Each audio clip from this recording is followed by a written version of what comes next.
In many aspects of our lives, we are currently entering uncharted waters as a result of COVID-19, and the gaming industry is no exception. Increasingly, some are concerned that Cyberpunk 2077 is going to be delayed. Naughty Dog, developers for The Last of Us Part 2, announced this week that their game will be delayed indefinitely. The Last of Us sequel was touted by many to be the game of the year for 2020. Naughty Dog revealed that the development of the game is basically finished, aside from fixing final bugs. However, even with finishing the game, they are faced with the reality that due to logistics beyond their control, they could not launch Last of Us Part 2 to their satisfaction. They want to make sure everyone gets to play The Last of Us Part 2 around the same time, citing the reason they want to ensure that they are doing everything possible to preserve the best experience for everyone. This meant delaying the game until such a time where they can solve these logistic issues. Last of Us 2 had an initial release date of May 29th, 2020,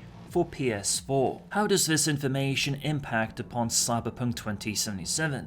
Just like Naughty Dog, CDPR are polishing and fixing bugs. From private conversations I've had with various chambers, the game looks very promising, despite having to significantly change their modus operandi and working from home. So assuming the COVID-19 situation does not change drastically, and everyone stays in good health, as a product, Cyberpunk 2077 should be ready within the time frame leading up to September 17th. CDPR have already released a public statement they are committed to this release date and have an additional 5 months to see what happens with regards to COVID-19, unlike Naughty Dog, who were forced to play their hand. Now, this leads on to the dilemma with the logistics of distribution. This variable is far more problematic to evaluate meaningfully at this moment in time. Unlike Naughty Dog, who are married to the PlayStation platform, Cyberpunk 2077 will be available on PC and Xbox. That includes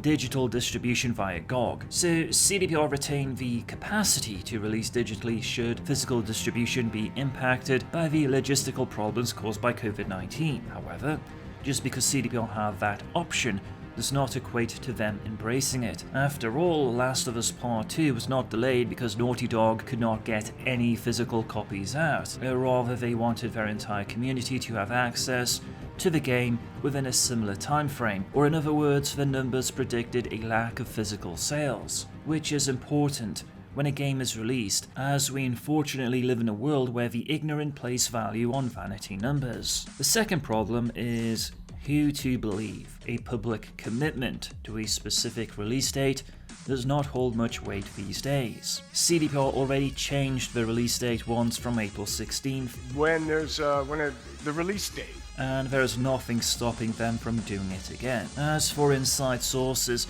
this can be a double-edged sword. You're not the only one cursed with knowledge.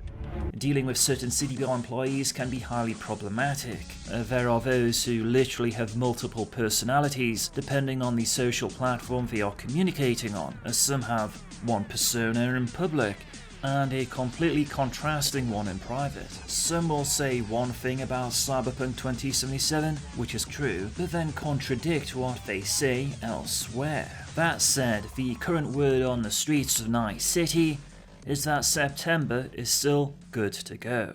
Thank you for chipping in.